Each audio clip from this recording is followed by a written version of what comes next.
Ashwin, career guidance expert. After class 10, what to choose, where to choose and how to choose. இந்த கேள்வி அனைத்து ஸ்டூடெண்ட்ஸுக்கும் பேரண்ட்ஸுக்கும் எழுந்து கொண்டே இருக்கக்கூடிய ஒரு கேள்வி. எந்த குரூப் படித்தா என்னென்ன வாய்ப்புகள் பிற்காலத்தில் இருக்கும், என்ன குரூப்பை இப்பொழுது தேர்ந்தெடுத்தால் நமக்கு பிடிச்ச மாதிரி படித்து அதே சமயத்தில் அதிக சம்பளத்துக்கு நம்ம வேலைக்கு போக முடியும், எந்த குரூப் எடுத்து படித்தா அட்மினிஸ்ட்ரேட்டிவ் லெவல் பொசிஷனுக்கு வர முடியும், எந்த குரூப் எடுத்து படித்தா வெளிநாடுகள் போய் நிறைய சம்பாதிக்கலாம், அல்லது எந்த குரூப் எடுத்து படித்தா இந்த நாட்டுக்கும் இந்த உலகத்திற்கும் நாம் எவ்வளவு யூஸ்ஃபுல்லாக இருக்க முடியும். அந்த மாதிரி நிறைய விஷயங்கள் பார்த்தீங்க அப்படின்னா இந்த 10th முடித்து 11th நம்ம குரூப் எடுக்கிறதுல ரொம்ப ரொம்ப முக்கிய பங்கு இருக்குது. ஃபர்ஸ்ட் ஆஃப் ஆல் நம்ம என்ன தெரியணும், ஒரு பேரண்ட் அவங்களுடைய குழந்தைகளுக்கு மெயினாக பார்க்க வேண்டிய விஷயம் என்னென்னா, அவங்க எதில் அதிகமாக இன்ட்ரெஸ்ட் இருக்கிறாங்க அப்படிங்கிறத தானே தவிர உங்களுக்கு என்ன இன்ட்ரெஸ்ட் இருக்கோ அதை அவங்க மேலே போஸ்ட் பண்ணாதீங்க. பிகாஸ் எல்லா ஸ்ட்ரீம்ஸுக்கும் எல்லா ப்ரொஃபஷனுக்கும் வேல்யூ ரொம்ப ரொம்ப ஜாஸ்தி. அதாவது என்ஜினியரிங் போனால் தான் நல்லாயிருக்கும், மெடிசின் போனால் தான் நல்லாயிருக்கும், அல்லது லா படித்தா தான் நல்லாயிருக்கும். இந்த மாதிரி ஒரு குறிப்பிட்ட தெரிந்த ப்ரொஃபஷனை மட்டுமே பேரண்ட்ஸ் கையில் எடுத்துக்கிட்டு அதை நோக்கியே நகர்ந்து போகிறாங்க. அப்படியெல்லாம் கிடையாது. கிட்டத்தட்ட நிறைய இப்போ நீங்கள் central government and central government aided காலேஜஸில் எடுத்துக்கிட்டிங்கனாவே கிட்டத்தட்ட 34 ஸ்ட்ரீம்ஸில் 70 என்ட்ரன்ஸ் எக்ஸாமினேஷன்ஸ் கண்டக்ட் பண்ணுறாங்க.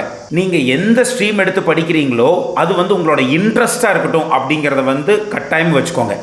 நீங்கள் எந்த ஸ்ட்ரீம் எடுத்து படித்தாலும் படித்து முடித்ததுக்கப்புறம் ஹையர் எஜுகேஷனுக்கு போகிறப்ப நல்ல காலேஜில் போய் படிக்கிறீங்களா அப்படிங்கிறத பார்த்துக்கணும். அதுதான் வெரி வெரி மச் இம்பார்ட்டண்ட். அப்போது உங்களுக்கு பிடித்த ஸ்ட்ரீம் இப்போ பாருங்கள், நிறைய பேர் பார்த்தீங்கன்னா ஸ்போர்ட்ஸில் சூப்பராக இருப்பீங்க, ஆனால் ஸ்போர்ட்ஸ் நீங்கள் சைட் பையாக வச்சுட்டு இருப்பீங்க. அப்படி தேவையில்லை. ஸ்போர்ட்ஸ் இன்னும் நல்லா விளையாடுங்க, மிகச்சிறந்த வாய்ப்புகள் உங்களுக்காக காத்துட்டு இருக்கு. அதே மாதிரி நிறைய பேர் அழகாக படம் வரைவாங்க, அவங்களுக்கு டிராயிங் ஸ்கில் இருக்கும், ஆனால் அவையெல்லாம் வரைய விடாமல் நீங்கள் புக் எடுத்து படிங்க, ஃபிசிக்ஸ் எடுத்து படிங்க, எக்கனாமிக்ஸ் படிங்க, ஹிஸ்ட்ரியை படிங்கன்னு சொல்லிட்டு நம்ம மாணவர்களை அவர்களுக்கு பிடித்த விஷயத்தை விட்டுட்டு வேறு பக்கம் திசையை திருப்பி நீங்கள் அதை படினா how that people can do. Albert Einstein சொன்ன மாதிரி மீனை மரத்து மேலே ஏறினீங்கன்னா தான் நீங்கள் வாழ்க்கையில் சாதிச்சவங்க அப்படின்னு சொல்லி ஒரு மீனுக்கு மரத்து மேலே ஏறுற போட்டி வச்சா அந்த மீன் செத்தே போயிருமா. அப்போது நான் என்ன சொல்கிறேன்னா, நீங்கள் எந்த ஸ்ட்ரீம் வேணாலும் எடுத்து படிங்க. நிறைய பேர்த்துக்கு ஒரு குறிப்பிட்ட ஸ்ட்ரீம் மட்டும்தான் நல்ல ஸ்ட்ரீம் அப்படின்னு நினைக்கிறாங்க. அப்படிலாம் கிடையாது. எந்த ஸ்ட்ரீம் வேணாலும் எடுக்கலாம். ரைட். இப்போது ஜென்ரலாக தமிழக பள்ளிகளில் இருக்கட்டும் அல்லது சிபிஎஸ்சியாக இருக்கட்டும், ஐஎஸ்சி ஐசிஎஸ்சி பார்த்தீங்கன்னா 10th. ஸோ ஐஎஸ்சி அப்படிங்கிறது ஹையர் செகண்டரி. ஸோ ஐஎஸ்சி போர்டாக இருக்கட்டும், மெயினாக பார்த்தீங்கன்னா ஒரு 4 குரூப்ஸில் ரிலே பண்ணுறாங்க. Group number 1 physics, chemistry, mathematics, biology.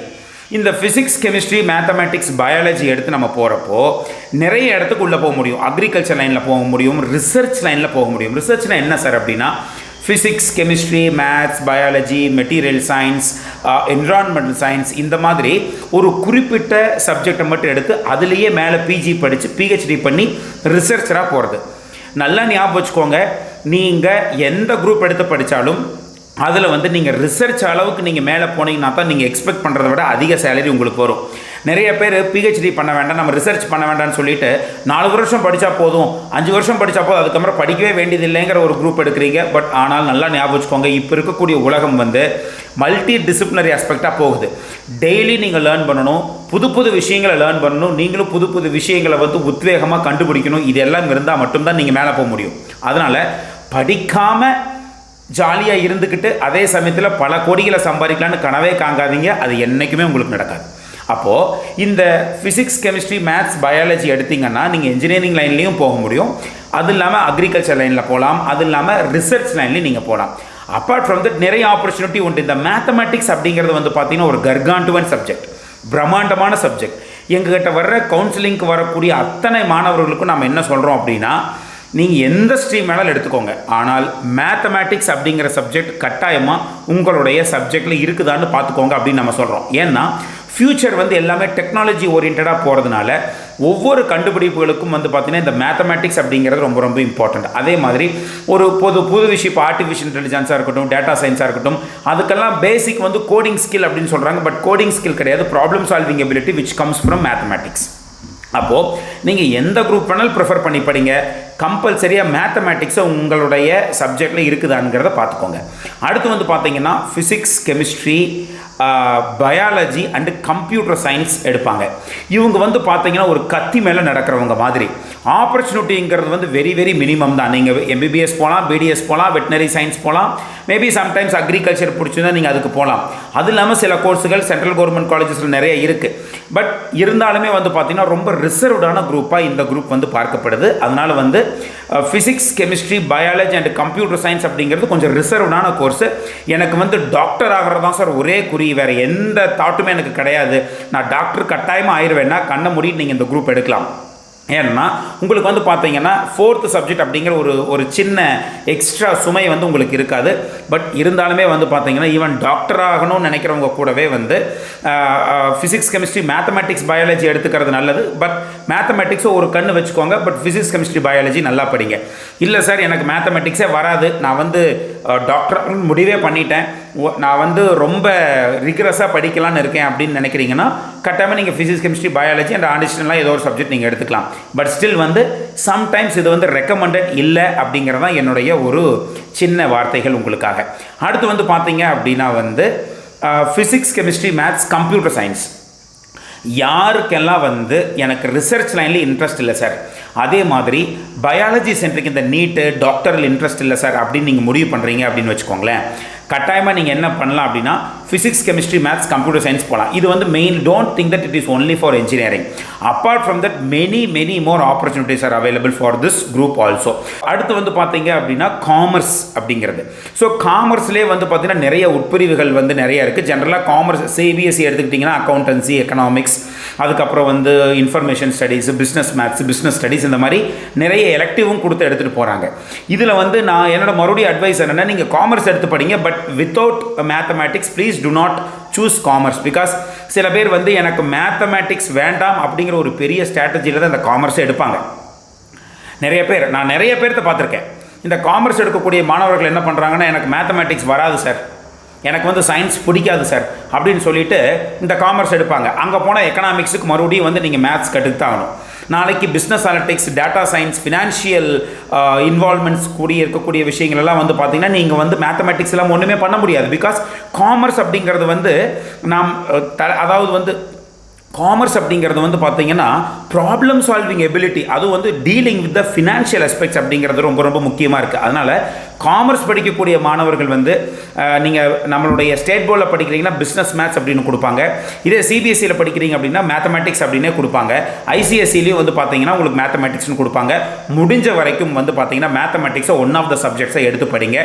ஃப்ரீயாக இருக்கலாம், ஜாலியாக இருக்கலாம்னு சொல்லிட்டு 11th 12th போய் நம்ம காமர்ஸ் எடுத்துகிட்டு ரிலாக்ஸ்டாக இருக்கலாம், நம்மளுக்கு இந்த ரெக்கார்ட் எழுத வேண்டிய அவசியம் இல்லை, மேத்தமேட்டிக்ஸ் கிடையாதுன்னு ரொம்ப ரிலாக்ஸ்டாக இருக்கிறீங்கன்னா நல்லா ஞாபகம் வச்சுக்கோங்க, நீங்கள் ரிலாக்ஸ்டாக இருக்கக்கூடிய டைமில் வந்து இன்னொருத்தவங்க வேற ஒரு ஸ்ட்ரீமையோ அல்லது இதே காமர்ஸ் ஸ்ட்ரீமே எடுத்து ஃபுல் ஃப்ளெஜ்டாக வந்து அடுத்து என்ன பண்ணலாம்னு யோசித்து 11th படிக்க ஸ்டார்ட் பண்ணி வேகமாக ஓடுவாங்க.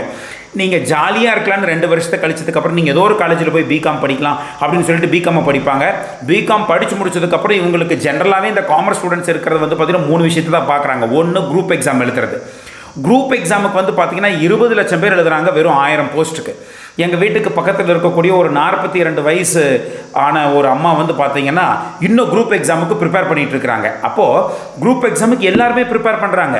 குரூப் எக்ஸாமுக்கு ப்ரிப்பேர் பண்ணுறதுக்கு நிறைய விஷயங்கள் தேவை. நம்ம அடுத்த வீடியோவில் வந்து குரூப் எக்ஸாம் எப்படி ப்ரிப்பேர் பண்ணுறதுங்க நம்ம வீடியோ கொடுக்க போகிறோம். அதனால் என்ன சொல்கிறேன்னா குரூப் எக்ஸாம் போவாங்க, இல்லைனா பேங்க் எக்ஸாம் எழுத போகிறான்னு போடுறாங்க. பேங்க் எக்ஸாமே வந்து பார்த்தீங்கன்னா நீ ஃப்யூச்சரில் வந்து இப்போ எல்லாம் பணம் எடுக்கிறதுக்கு, பணம் போடுறதுக்கெல்லாம் வந்து டெக்னாலஜி வந்துருச்சு.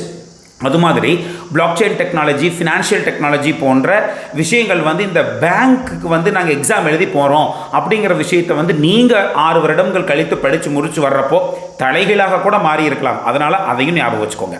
அதனால் காமர்ஸ் எடுக்கக்கூடிய ஒவ்வொரு மாணவரும் வந்து பார்த்திங்கன்னா மேத்தமேட்டிக்ஸை வந்து வெறுத்துட்டு நான் காமர்ஸ் எடுக்கிறேன் அப்படின்னு நீங்கள் சொன்னீங்கன்னா அது வந்து ஏற்றுக்கொள்ளப்பட முடியாத விஷயம். பிகாஸ் பார்த்திங்கன்னா financial accounting, cost management, data analytics, statistics, chartered accountancy, company secretaryship, banking, actuary science, these the combination of mathematics and statistics, venture capital, financial analyst, insurance, எல்லாத்துக்குமே கணக்கு போடுறது அப்படிங்கிற விஷயம் வந்து ரொம்ப ரொம்ப முக்கியம்.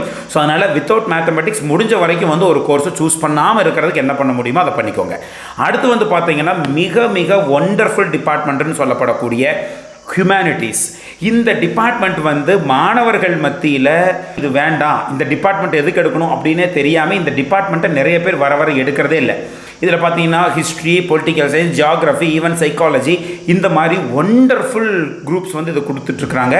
ஃப்யூச்சரில் வந்து அதாவது மனிதர்களை பார்க்கக்கூடிய விசுவாசம் மிக்க சொசைட்டி நேசிக்கக்கூடிய ஆட்களுக்கு பயங்கரமான டிமாண்ட் வரத்தான் போகுது.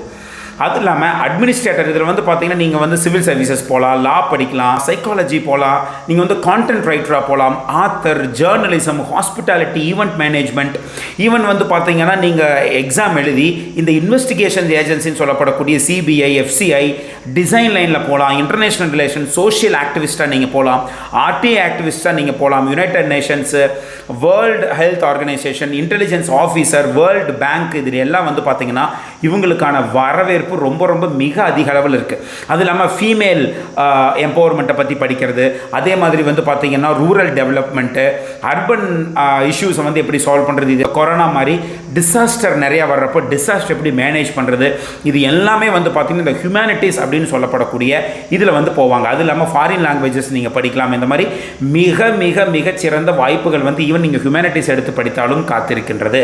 ஹோட்டல் மேனேஜ்மெண்ட் படிக்கிறவங்க வந்து வெளிநாட்டிலையும் சரி நம்ம ஊர்லையும் சரி பல கோடிகளை சம்பாதிக்கிறாங்க. ஹோட்டல் தொழில் அப்படிங்கிறது வந்து பார்த்திங்கன்னா கிட்டத்தட்ட 70% லாபம் வரக்கூடிய ஒரு தொழில். அதனால் இந்த மாதிரி ஒரு தொழில் எடுத்துகிட்டு போகிறாங்க. நிறைய விஷயங்கள் வந்து மாணவர்களுக்கு தெரியாமல் இருக்கிறதுனால அவங்களுடைய வியூஸ் வந்து பார்த்திங்கன்னா ரொம்ப நேரோ டவுன் பண்ணிக்கிறாங்க. எங்களுக்கு வந்து அப்பா அம்மா சொல்கிறாங்க, எங்கள் ஃப்ரெண்ட்ஸ் சொல்கிறாங்க, பக்கத்து வீட்டுக்காரங்க சொல்கிறாங்க சொல்லிவிட்டு இவங்களுக்கு பிடிச்ச விஷயங்கள் அப்படிங்கிறத விட்டுட்டு யாருக்கோ ஒருத்தருக்கு பிடிச்ச விஷயத்தை எடுத்து அந்த டிபார்ட்மெண்ட்டை வந்து படிக்கக்கூடாமல் படித்து ஒரு சோகத்தோடு படித்து கடைசியில் வந்து நீங்கள் கேட்டால் நீங்கள் சேர்த்து விட்டதுனால தான் நான் படிக்காமல் போயிட்டேங்கிற ரீசன் வந்து இப்போ நிறைய மாணவர்கள் வந்து ஒன்று படிக்கிறதுக்கு இன்ட்ரெஸ்ட் இல்லாமல் ஸ்ட்ராட்டஜியாக சொல்கிறாங்க. இன்னொன்று வந்து பார்த்திங்கன்னா சம்டைம்ஸ் கிட்டத்தட்ட 20% ஸ்டூடெண்ட்ஸ் வந்து உண்மையாலுமே அவங்களுக்கு ஒரு இன்ட்ரெஸ்ட் வேறையாக இருக்கும். பேரண்ட்ஸ் வந்து அவங்களோட இன்ட்ரெஸ்ட் உள்ளுக்குள்ளே துணிச்சு விட்டு அவங்கள வந்து பார்த்திங்கன்னா தவறான வழிக்கு செலுத்திடுறாங்க. அதனால் வந்து ஃப்யூச்சர் ப்ரூஃப், அதாவது வந்து பார்த்திங்கன்னா கட்டாயமாக நம் உலகத்தில் இருக்கக்கூடிய அனைத்து கோர்ஸுமே வந்து ஃப்யூச்சர் ப்ரூஃப் தான். But only provided thing is you must study in a very good top class institute அப்படிங்கிறது ரொம்ப ரொம்ப இம்பார்ட்டண்ட்.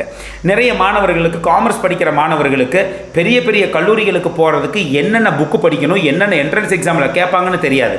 அதேமாதிரி ஹியூமனிட்டிஸ் படிக்கிறதுனா உடனே உங்களுக்கு ஹிஸ்ட்ரியில் கொஷின் கேட்பான்னு நினைக்காதீங்க. அதேமாதிரி காமர்ஸ் படிக்கக்கூடிய மாணவர்களுக்கு வந்து காமர்ஸ்லையும் எக்கனாமிக்ஸ்லையும் அக்கௌண்டன்சிலாம் கொஷின் கேட்க மாட்டாங்க என்ட்ரன்ஸ் எக்ஸாம் பொறுத்த வரைக்கும். அப்போது எந்த என்ட்ரன்ஸ் எக்ஸாமுக்கு என்ன ப்ரிப்பேர் பண்ணணும், அது எந்த புக்கை ப்ரிப்பேர் பண்ணணும், என்ன ப்ரிப்பேர் பண்ணுனா எந்த கல்லூரிக்கு போக முடியும், எந்த நல்ல கல்லூரிக்கு போனால் நம்ம லைஃப் வந்து ரொம்ப நல்லா செட்டில் ஆகும் அப்படிங்கிறதுங்கிறது ஒரு பெரிய கிட்டத்தட்ட ஒரு 3 மணி நேரத்திலிருந்து 6 மணி நேரம் இருக்கக்கூடிய ஒரு பெரிய செஷன். ஸோ இந்த செஷன் வந்து பார்த்திங்கன்னா நம்ம வந்து 1-to-1 கவுன்சிலிங் செஷனாக கொடுத்துட்ருக்குறோம். ஸ்டூடெண்ட்ஸோடைய இன்டெலிஜென்ஸ், ஸ்டூடெண்ட்ஸோட இன்ட்ரெஸ்ட், இதையெல்லாம் நம்ம வந்து செக் பண்ணி அவர்களுக்கு பிடித்த என்ன கோர்சஸ் வந்து பிடிச்சிருக்கு அப்படிங்கிறத வந்து நம்ம தெளிவாக எடுத்து சொல்லி அந்த கோர்ஸை எப்படி நல்லா பர்சியூ பண்ணணும். 11th உள்ளுக்குள்ளே போனோன்னே நீங்கள் என்ன பண்ணணும், காமர்ஸ் எடுத்தால் என்ன பண்ணணும், ஹியூமனிட்டிஸ் எடுத்தால் என்ன பண்ணணும், பியூர் சயின்ஸ் எடுத்தால் என்ன பண்ணணும், மேத்தமெட்டிக்ஸ் ஓரியன்டட் எடுத்தால் என்ன பண்ணணுங்கிறத 11th உள்ள நுழையிறப்பிலிருந்து நீங்கள் கரெக்டான பாத்தில் போனீங்கன்னா மட்டும்தான் 12th படித்து முடிச்சதுக்கப்புறம் ஒண்டர்ஃபுல் காலேஜில் போய் உங்களையே நீங்கள் செதுக்கி உட்காந்து வச்சுக்க முடியும். இல்லை என்றால் நான் 12th படித்து முடிச்சதுக்கப்புறம் நான் கடைசியாக பார்த்துக்கிறேன் சார், ஏதோ ஒரு ஸ்கூல் ஏதோ நடத்துகிறாங்க, நாங்களும் கவனிக்கிறோம், நீ இந்த வருஷமும் ஆன்லைனில் தான் போகக்கூடிய ஒரு சூழல் வந்து கட்டாயமாக இருக்கு. எல்லாம் என்ன சொல்றதுக்கு ரெடியா இருக்கிறாங்கன்னா எங்களுக்கு ஆன்லைனில் கிளாஸ் எடுத்ததுனால வந்து எங்களுக்கு ஒன்றும் புரியறது இல்லைன்னு சொல்லிட்டு நீங்க நாட்களை கடத்தி கொண்டிருந்தீர்கள் என்றால் கட்டாயமாக இந்த உலகம் உங்களுக்காகவெல்லாம் காத்திருக்காது. சக்சஸ்ஃபுல்லாக இருக்கிறவங்கள்ட்ட மட்டும்தான் கதையை கேட்கும், அன்சக்சஸ்ஃபுல்லாக இருக்கிறவங்க கிட்ட கதை கேட்காது. அதனால் உங்கள் கதையை வந்து நீங்கள் சக்ஸஸ்ஃபுல்லாக இருந்தீங்கன்னா நாங்கள்லாம் கேட்போம், சொசைட்டியெல்லாம் கேட்கும். அன்சக்ஸஸ்ஃபுல்லாக இருந்தீங்கன்னா உங்கள் அப்பா அம்மா கிட்ட மட்டும்தான் நீங்கள் போய் சொல்ல முடியும், ஏன்னா அவங்க மட்டும்தான் கேட்பாங்க, வேறு யாரும் கேட்க வேண்டிய அவசியம் இல்லை அப்படிங்கிறத இந்த உலகத்தில் இருக்கக்கூடிய நிதர்சனமான உண்மை. அதனால் குரூப்பை தேர்ந்தெடுக்கிறப்போ அதுவும் இல்லாமல் நல்ல ஸ்கூல் அப்படிங்கிறது very very very much important. நல்ல ஸ்கூலை தேர்ந்தெடுங்க, நல்ல குரூப்பை தேர்ந்தெடுங்க. It is very much important. Because இதில் வந்து 4 விஷயங்கள் நான் அடிக்கடி பசங்கள்ட்ட சொல்வேன். நீங்கள் 4 விஷயத்தை கட்டாயமாக பார்க்கணும் ஒரு குரூப் எடுத்து படித்து ஃபர்தராக நம்ம என்ன பண்ணலாம் அப்படிங்கிறதுக்கு முன்னாடி. வாட் யூ லவ், உங்களுக்கு என்ன பிடிச்சிருக்கு. 2வது, வாட் திஸ் வேர்ல்டு நீட்ஸ், இந்த உலகத்துக்கு என்ன தேவை, அதுக்கு ரிலேட்டடாக நம்ம படிக்கிறோமா. 2, அது இப்போ சப்போஸ் ஒரு எடுத்துக்கோங்க சோஷியல் ஒர்க்கு. ஒரு டாப் மோஸ்ட் காலேஜில், இந்தியாவில் இருக்கக்கூடிய டாப் மோஸ்ட் காலேஜில் போய் நீங்கள் சோஷியல் ஒர்க் படிச்சிங்கன்னா அங்கே சோஷியல் ஒர்க் படிக்கிறவங்க வந்து யுனெஸ்கோ, யூனிசெஃப் இந்த மாதிரி விஷயத்துக்கு எப்படி போகிறதுன்னு அவங்க படிச்சுட்டு இருப்பாங்க. அதனால தான் சொல்கிறேன், ஆர்டினரி காலேஜில் நாம் ஒரு டிகிரி படிக்கிறதுக்கும் மிகச்சிறந்த கல்லூரியில் சென்று ஒரு டிகிரி படிப்பதற்கும் மிகச்சிறந்த வித்தியாசங்கள் இருக்கிறது. Because the environment speaks more than what you are going to learn அப்படிங்கிறது. அதனால் வந்து நீங்கள் லேர்ன் பண்ணவும் முடியும், நல்ல என்விரான்மெண்ட்டுக்கும் உள்ளுக்குள்ளே போக முடியும். இது வந்து 3வது விஷயம். 4வது விஷயம் வந்து பார்த்தீங்கன்னா நீங்கள் எதில் good at, what you are good at. உங்களுக்கு தெரியும் எனக்கு பிடிச்சது இது, ஆனால் எனக்கு இதில் தான் வந்து எனக்கு ரொம்ப ஸ்கில் இருக்குன்னா அதையும் நீங்கள் விஷயத்தை வந்து கான்சன்ட்ரேட் பண்ணிக்கோங்க. மொத்தத்தில் வந்து பார்த்தீங்கன்னா ஒரு நல்ல குரூப்பை வந்து சூஸ் பண்ணுங்கள். அந்த குரூப்பை சூஸ் பண்ணுறதுக்கு முன்னாடி இந்த குரூப்பை சூஸ் பண்ணணும்னா ஃபர்தராக என்னென்ன ஆப்பர்ச்சுனிட்டிஸ் இருக்குது அப்படிங்கிறத வந்து தெளிவாக தெரிஞ்சுக்கோங்க. அந்த ஆப்பர்ச்சுனிட்டிஸை தெரிஞ்சுக்கிட்டு 11th உள்ள நுழையிறப்ப எந்த டிபார்ட்மெண்ட்லேயுமே எந்த ஸ்ட்ரீம்லேயுமே நம்ம ஜாலியாக இருக்கலாம் அப்படிங்கிற ஒரு பேச்சுக்கு இடம் கிடையாது. காமர்ஸ் ஸ்ட்ரீமுக்குள்ளே போனீங்க அப்படின்னாலும், ஹியூமனிட்டிஸ் ஸ்ட்ரீமுக்குள்ள உள்ளே போனீங்க அப்படின்னாலுமே நிறைய விஷயங்கள் வந்து நீங்கள் கற்றுக்க வேண்டியது இருக்குது. அதனால் வந்து நீங்கள் காமர்ஸ் படிக்கிறனா 12th படித்து முடிச்சதுக்கப்புறம் பார்த்துக்கலாம் அசால்ட்டாக இருக்காதீங்க. நீங்களும் 11th நுழைஞ்ச உடனேயே, ஹியூமனிட்டிஸும் அப்படி தான், 11th நுழைஞ்ச உடனேயே நீங்கள் அடுத்த 12th முடிச்சுட்டு நல்ல காலேஜுக்கு போகிறதுக்கான practice, entrance exam, syllabus, book இதெல்லாம் எடுத்து வச்சு நீங்கள் படிக்க ஸ்டார்ட் பண்ணிடணும். It is not only for science. அதனால் சயின்ஸ் மாணவர்களாக இருக்கட்டும், காமர்ஸ் எடுக்கக்கூடிய மாணவர்களாக இருக்கட்டும், ஹியூமனிட்டிஸ் எடுக்கக்கூடிய மாணவர்களாக இருக்கட்டும், கட்டாயம் உங்களுக்கு பிடித்திருந்தால் எடுத்து நன்றாக படியுங்கள். அது ரொம்ப இம்பார்ட்டன்ட். நல்லா படிங்க, நல்ல ஸ்கூலில் படிங்க, தெளிவாக படிங்க. நல்லா ஞாபகம் வச்சுக்கோங்க, நல்ல காலேஜில் சேர்றதுக்காகத்தான் நம்ம எல்கேஜிலிருந்து 12th வரைக்கும் பல லட்சத்தை செலவு பண்ணி படிக்க போகிறோம். அப்போது அந்த பல லட்சத்தை செலவு பண்ணி படிக்கக்கூடிய படிப்பு நம்ம நல்ல காலேஜில் போய் சேரலைன்னா அந்த ஸ்கூல் எஜுகேஷனே டோட்டலாக வேஸ்ட் அப்படிங்கிற ஆயிரும். அதனால் நீங்கள் படிக்கக்கூடிய இந்த 11th and 12th வந்து உங்களுக்கான அருமையான பிளாட்ஃபார்மை க்ரியேட் பண்ணி தந்துடும். அதனால் do concentrate on what you love, pursue that so that you will be highly successful. Let us come with another one very good informative video as usual. Until then, it's bye from Ashwin.